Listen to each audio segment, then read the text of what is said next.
Did anybody listen to the recording from last week? Okay, we're going to do a little bit of a recap then, because it's important. All right, so the big deal last week in the Torah portion was they sent the 12 spies in to look over the land of Canaan, right? And they came back and they gave 10 of them gave a bad report. You know this story, right? Joshua and Caleb, 2 of them said, "No, man, we can do it. We can do it." But the people said no. And they grumbled in their tents. And they rebelled against Yahweh. And Yahweh said, "Enough." You know, have you ever been that with your parents? You know, you pushed them just one too many times. And they're like, "Enough, you're grounded. You're grounded for 6 months. I've had enough." Okay?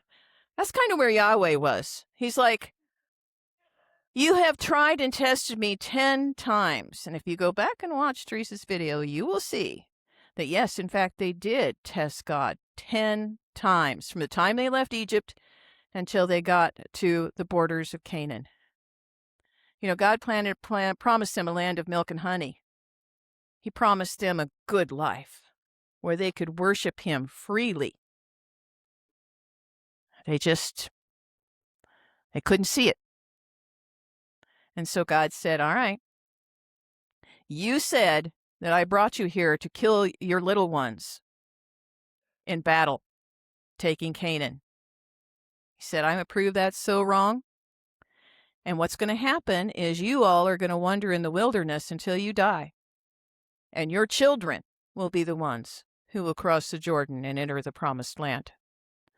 Well, that didn't set with them very well. Well, they were disappointed. I mean, they'd left Egypt and were planning on going to this great land. And now God said, "Nope, you're not going in because you didn't have any faith in me." So they got a little rebellious there right at the end of the last Torah portion, and they said, "Hey, we have sinned. We were bad. Hang on, Ellie. We were sinned. We were bad. And we'll go in now." And Moses said, "No, that door of opportunity is closed." And they went in anyway. It says they went in presumptuously, and a lot of them died, and they got chased. Okay, Elliot. Is it basically the story about Jericho? Yeah, you're getting close, hon. Jericho was the first thing that happened after the next generation. After they wandered in the wilderness for almost 40 years. It was 40 years total, and 2 years had already gone by, so about 38. Jericho comes a little later. But when they did they get ground? Did God said that they were grounded for 40? Kind of, yeah. Yeah, pretty much. You're grounded for 40 years. In fact, he said, you don't get to go in at all. We're not going in. We're not going to go take Canaan until all of this unfaithful generation has died. And your children will go in. And their children went and fought at Jericho. Okay? Could you imagine if you're 46 and then you would not be grounded? You're grounded until you're 46. But hey, at least you still get to go in and take the land. All right, so that kind of brings us up to speed. So think of, try to imagine how the people are feeling right now. They've had their promise jerked away from them. It was their own fault. But the thing that they had hoped for was now lost to them. Okay? And what do we do as people when things get lost to us? Well, we're going to find out. This section is called Korach, or Korah. And it is number 16 through 18. And we're going to talk about people falling in pits and dead staffs that make almonds. That blossom and make almonds. It's kind of like Joseph. Oh, yeah, Joseph got thrown in a pit. You're right. Yeah. Although these people were thrown in a pit because they were bad. And Joseph was good for the most part. What Joseph? No, his brothers were jealous of him Yes, they were. because he gets there's only Yeah. Look at Elliot going all sewed on us. All right. All right. So we got some angry men. And the Bible names him Korach, Datan, Aviram, and On. They got mad because they wanted somebody to blame. How many times have you seen people get in trouble all on their own, but then it's not their fault? It's that guy's fault. Remember? You've seen people like that, right? Sure. Let's say it. We've done it a few times. Okay? So they got 250 men to side with them that were leaders in Israel. These weren't just nobodies. They were leaders in Israel. And these 250, led by these four, went to Moses and said, "We're done with you. We don't want you as our leader anymore." What do you think of that? They took men and rebelled against Moshe, and siding with them were 250 men of Israel, leaders of the community, key members of the council, men of reputation. Let's face it, people who should have known better. Right? Yeah. Okay, let's see what happens. Well, two of them, Datan and Aviram, didn't come to this meeting. So Moshe sent a person out to talk to them, and this is what they said to the person that Moses sent out to them. This is what they said to the messengers: "We won't come up. Moshe, you can't order us to come to you. You're not our boss. We ain't coming." Okay? And they said more. "Is it such a mere trifle, bringing us up from a land flowing with milk and honey to kill us in the desert, that now you arrogate, you rise yourself up to the role of dictator over us? You haven't at all brought us into a land flowing with milk and honey, and you haven't put us in possession of fields and vineyards. Do you think, seriously, Moshe, do you even think that you can gouge out these men's eyes and blind them? You think we don't see what you are, what you're doing? We won't come up." That's pretty rebellious. You think you'd talk to your dad like that? Would you talk to your dad like that, Augie? No, I wouldn't. Like it's basically like Saul because when God told him to go up here. No, that's Jonah. Oh, Jonah going to Nineveh. no, Saul You're right. It is disobedience and rebellion against what Yah says. Then he said, then Saul says, "Go that way." Then he were King Saul. King Saul, because he was probably like a bad person because he used to listen to him.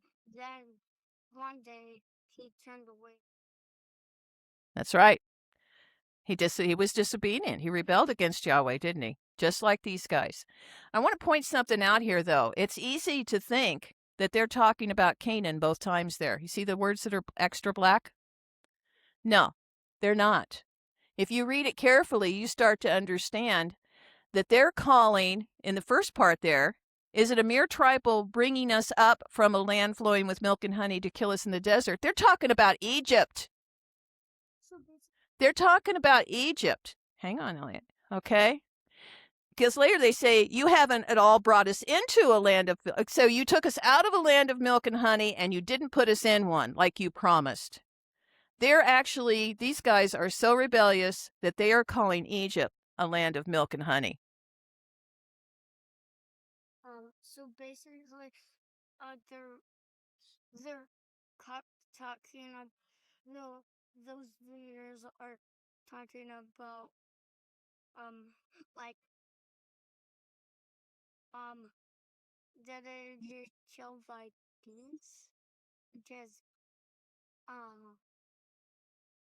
that honey. No, those bees from Bees or beasts? Bees. Bees. He's talking about bees and honey. Not sure where you're going with this story, Elliot. You're talking about date honey, like the dates, like date honey. Not like honeybees. All right. So, God decides it's time to intervene here. We've got a major rebellion going on. And so, Nathan and Dayton and Abiram and Korach have gone back to their caves, to their tents, and the whole assembly is gathered around to see what's going to happen here. And Yahweh says, tell the assembly to move away from the homes of Korach, Dayton, and Abiram. God's going to deal out some judgment here. What's that judgment going to be? Moses says, but if Adonai does something new, if the ground opens up and swallows them with everything they own, and they go down alive to Sheol, which is like death. Okay? God did something he's never done before. At Moses' word, by the way. Yahweh never said to Moshe, this is what you're supposed to say. Moshe said this, and God honored it. Okay? And they did. They and their tents and all their possessions and their families, for the most part, went down and the ground swallowed them up and then closed up after them. And no one had seen anything like this before. You think that would make an impression on people? Would that make an impression on you, Augie, if you saw the earth just swallow somebody up? You go, I think maybe Yahweh wants you Moshe in charge, right? What do you think, Sam? Yeah, I think so. All right. But what do they do? Well, there's 250 of them that take censers, and they say, we're every bit as good as the high priest. We can take censers. And Yahweh said, nope. Guess not. Fire came out from Adonai and destroyed the 250 men who had offered the incense. So now we got a bunch of them that fell in a pit, and we got a bunch of them that got burned up by fire. You would think this would make an impression, would you not? Does it? But the very next day. The very next day. Seriously? What did they say? The whole community, it wasn't just a couple of people, the whole community of the people of Israel complained against Moshe and Aaron. And they said to him, you have killed Yahweh's people. Did Moshe and Aaron kill those people? No. Who killed them? Yahweh killed them. Basically, they killed themselves because of disobedience. Because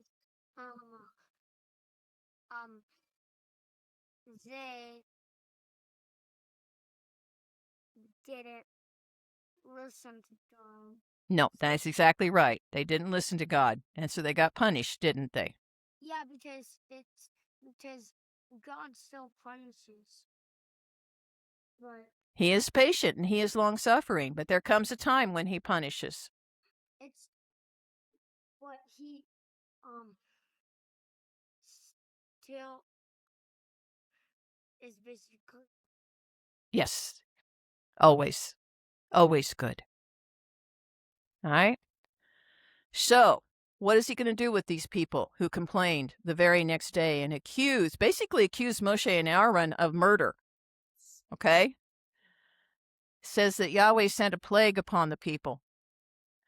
Even though Moshe and Aaron begged God to forgive, God sent a plague on the people, and Moshe said, Aaron, take your censer and go out and stand among the people. And it says that Aaron did. He stood between the dead and the living, and the plague was stopped. That's how much Moshe and Aaron cared about these people who were rebelling against them, that they were willing to go out and intervene and be an intercessor with Yahweh on their behalf. But even though that Aaron did that, those dying from the plague numbered 14,700 people. Can you imagine? Can you imagine 14,000 people? Maybe at the state fair? I don't know. Okay? And that's besides those who died in the Korach incident. Okay, Elliot? So basically, when Joe is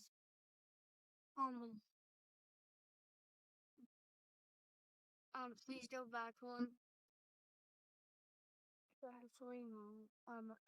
Actually, I forget. Okay, that's all right. You think on it. All right. So let's paint the picture here. We've got a bunch of people who are very disappointed because they've lost their promise through their own fault. But they've lost their promise. Okay? And they're angry and they're looking for somebody to blame. And so they're blaming Moshe and Aaron. And that's where all these rebellions are coming from. So God says, all right, enough. Let's settle this. Okay? Dad ever do that with you guys? Your mom and dad ever say, hey, you two, we're going to settle this. You need to stop your fighting. Okay? We're going to settle this. So he says, speak to the people of Israel and take from them staffs, one from each ancestral tribe, from which the leader of a tribe, 12 staffs. Yeah?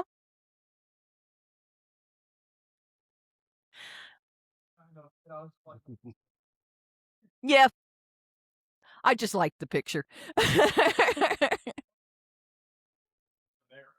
Yes. But there are two that they're holding on to down below. So it's possible that one of those is involved. Anyway, I counted them too, Micah. So I know you're right. It says, write each man's name on his staff and write Aaron's name on the staff of Levi. For each tribe's leader is to have one staff. And then Yahweh says, this is how you're going to know who I have chosen to be my person for the high priest, to lead in the temple. Now you're going to stop rebelling against who I choose. And this is how you know who I choose. The staff of the person I choose is going to bud. And so they took all the staffs and they put them in the sanctuary overnight. And in the morning, this is what Moshe found. It says, the staff of the man I am going to choose will sprout buds, and in this way I will put a stop to the complaints the people of Israel keep making against you. Aaron's staff not only budded, it made flowers, and it had ripe almonds on it overnight. Only Yahweh could do this. Okay? This is a clear sign from Yahweh. This is who I have chosen, and you all need to respect that. Even if you think you're a better leader, you're not. Okay? And so this is what the people of Israel say now.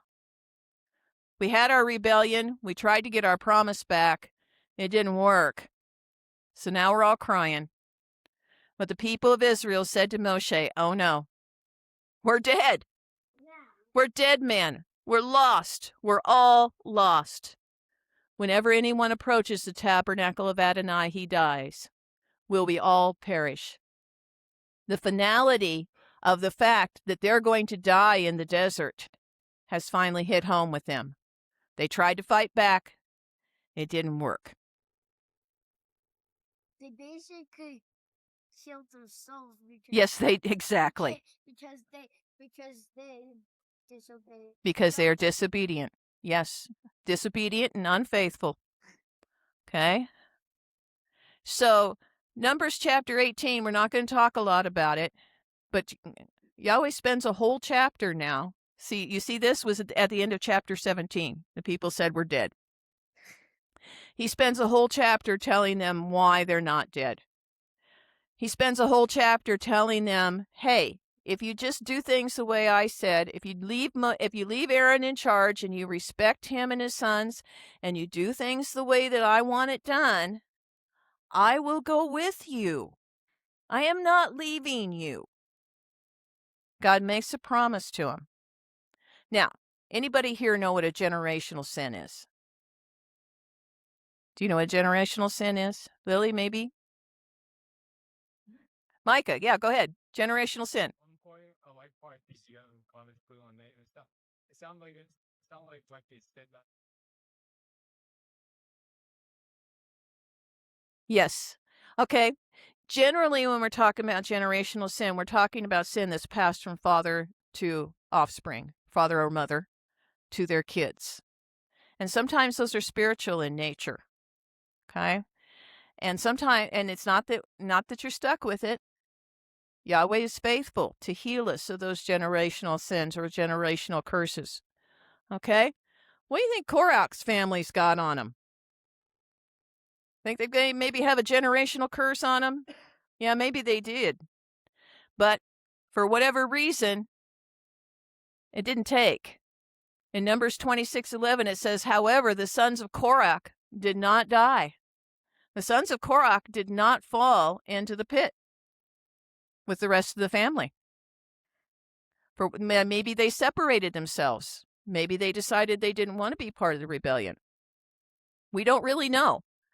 But we do know that the sons of Korah wrote 11 psalms. Psalms 42 starts, for the leader, a maskil of descendants of who? Korach, the guy that led this big rebellion we just talked about. Kind of crazy, right? I got something even crazier. You know who else was a descendant of Korach? The great prophet Samuel. Crazy, right? It's all in 1 Chronicles chapter 6. Did you know that, Steve? Yeah, I didn't either till I did this Torah portion. This was a shock to me. But if you look in Chronicles chapter 6, it talks about the people who were in the temple who were doing the music. And one of the sons of Korah that wrote these psalms, these beautiful psalms, 11 of them, his name was Heman, Heman. Heman. And if you trace his lineage, and it does, right there in 1 Chronicles chapter 6, it chases his lineage all the way back to Levi. And his grandfather was Samuel. And you just keep going back and going back and going back, and you get to Korach, and then all the way back to Levi. So, maybe you've got a really bad generational curse on your family. I can't imagine anything better than Korach's rebellion. But Yahweh can heal, and Yahweh can forgive, and make great things happen. Yeah, Lily?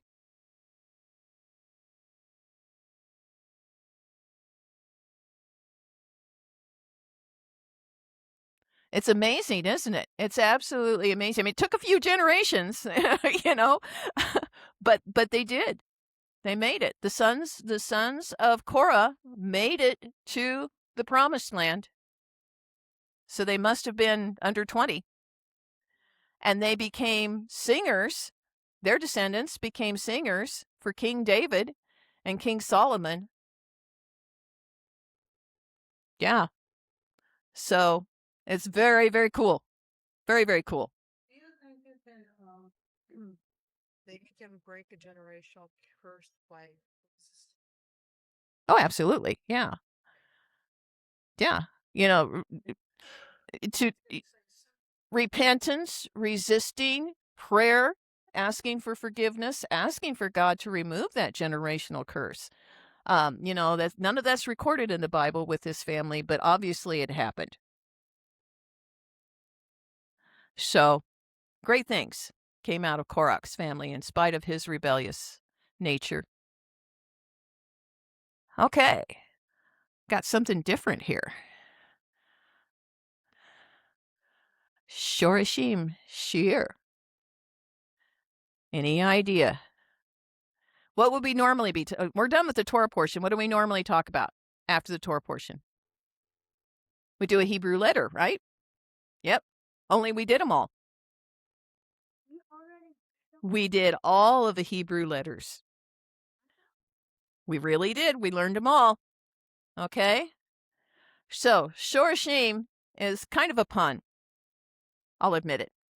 It actually it's the study or the acknowledgement of the Hebrew root.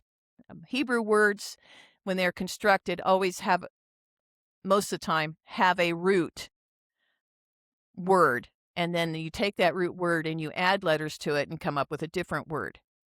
And Shorashim refers to that Hebrew root. So I'm going with Hebrew roots as kind of what we are.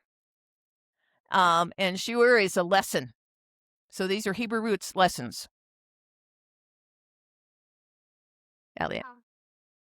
Take out the T, put a D, rude. No, you would have to. Okay, I'm going to have to work on that one, Elliot. Okay. Not sure where you're going with that. All right. So the last letter we did was Tav, and its numerical value was 400. So we're gonna look at these letters. We talked about these final or soffit forms of letters, but we've never talked about how they have a numerical value. So there's 5 Hebrew letters that we've learned that if that letter appears at the end of the Hebrew word, it looks a little different.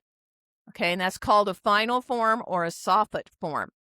And one of them is Kaf. So you see there's the regular form on the left, and then on the right you have, if it's at the end of a word, it looks like that. And even though a regular Kaf has a value of 20, a final Kaf has a value of 500. All right. Sorry, what did he say? Oh, yeah, I can see that, Micah. Okay. Second letter is Mem. You have the usual form, and its value of 40, and the final Mem, and its value is 600. So that's if a Mem is at the end of a word, it looks a little different.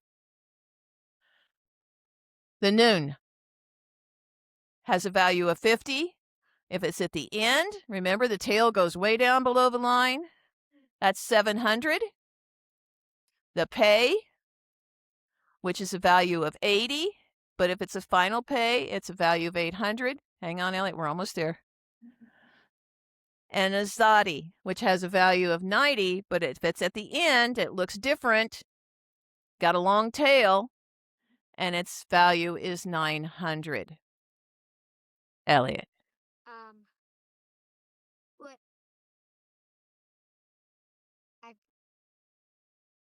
You okay? Well, I bet Miss Kathy's got some fun things for you to do. I think I saw her head towards the house, so maybe she forgot to bring them out.